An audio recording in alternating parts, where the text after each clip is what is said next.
Good evening. Tonight, I can report to the American people and to the world that the United States has conducted an operation that killed Osama Bin Laden, the leader of al-Qaeda, and a terrorist who's responsible for the murder of thousands of innocent men, women, and children. It was nearly 10 years ago that a bright September day was darkened by the worst attack on the American people in our history. The images of 9/11 are seared into our national memory.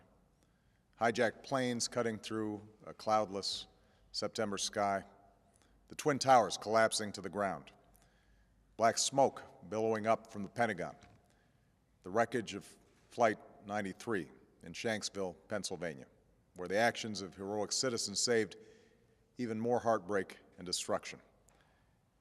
And yet we know that the worst images are those that were unseen to the world.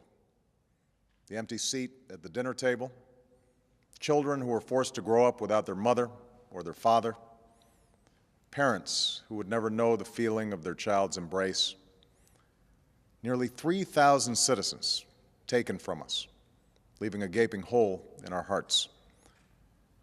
On September 11th, 2001, in our time of grief, the American people came together. We offered our neighbors a hand, and we offered the wounded our blood. We reaffirmed our ties to each other and our love of community and country. On that day, no matter where we came from, what God we prayed to, or what race or ethnicity we were united as one American family. We were also united in our resolve to protect our nation and to bring those who committed this vicious attack to justice.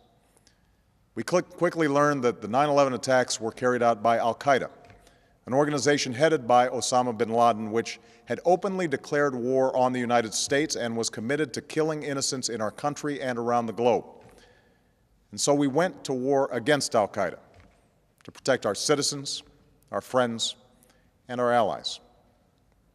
Over the last 10 years, thanks to the tireless and heroic work of our military and our counterterrorism professionals, we've made great strides in that effort. We've disrupted terrorist attacks and strengthened our homeland defense. In Afghanistan, we removed the Taliban government, which had given bin Laden and al-Qaeda safe haven and support. And around the globe, we worked with our friends and allies to capture or kill scores of al-Qaeda terrorists, including several who were a part of the 9/11 plot. Yet Osama bin Laden avoided capture and escaped across the Afghan border into Pakistan. Meanwhile, al-Qaeda continued to operate from along that border and operate through its affiliates across the world. And so shortly after taking office, I directed Leon Panetta, the director of the CIA, to make the killing or capture of bin Laden the top priority of our war against al-Qaeda, even as we continued our broader efforts to disrupt, dismantle, and defeat his network. Then, last August, after years of painstaking work by our intelligence community, I was briefed on a possible lead to bin Laden. It was far from certain, and it took many months to run this thread to ground. I met repeatedly with my national security team as we developed more information about the possibility that we had located bin Laden hiding within a compound deep inside Pakistan. And finally, last week, I determined that we had enough intelligence to take action and authorized an operation to get Osama bin Laden and bring him to justice. Today, at my direction, the United States launched a targeted operation against that compound in Abbottabad, Pakistan. A small team of Americans carried out the operation with extraordinary courage and capability. No Americans were harmed. They took care to avoid civilian casualties. After a firefight, they killed Osama bin Laden and took custody of his body. For over 2 decades, bin Laden has been al-Qaeda's leader and symbol, and has continued to plot attacks against our country and our friends and allies.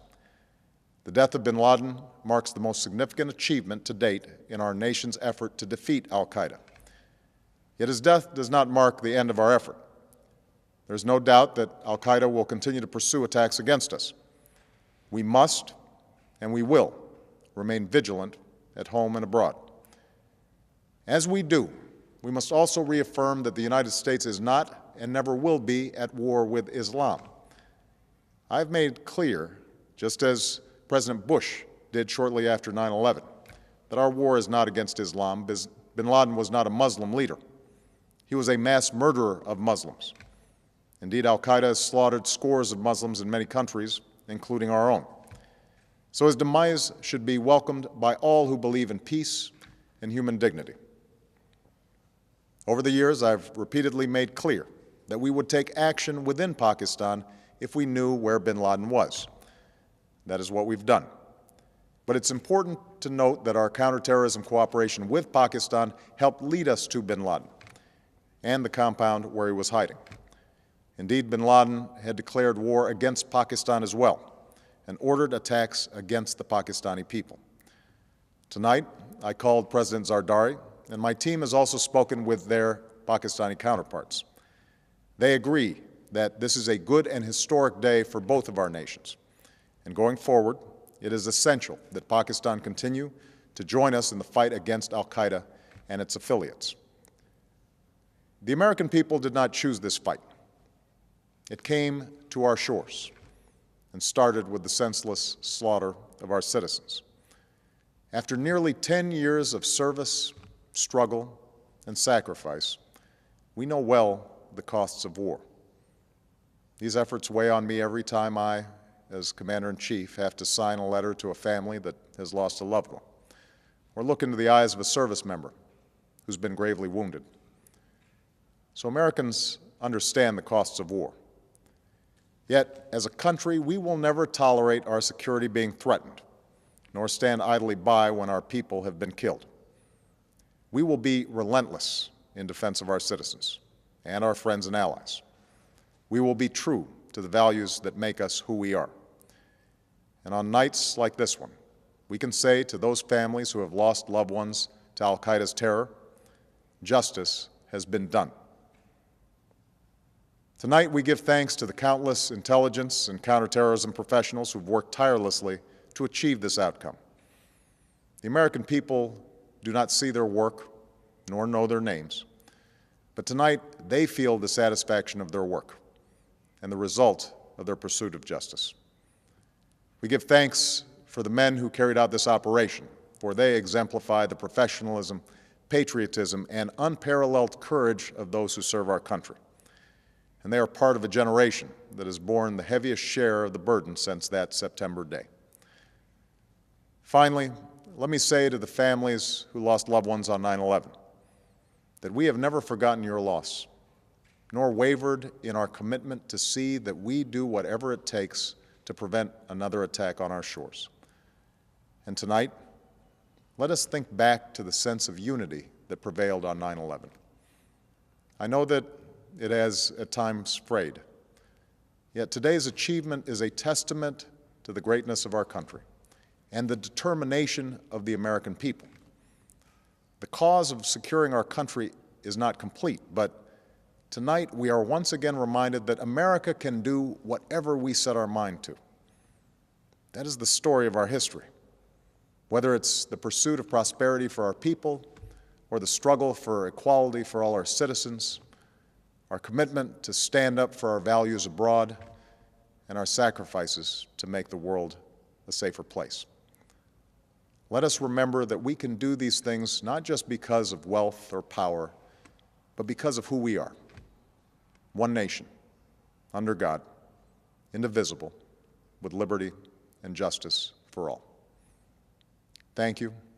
May God bless you, and may God bless the United States of America.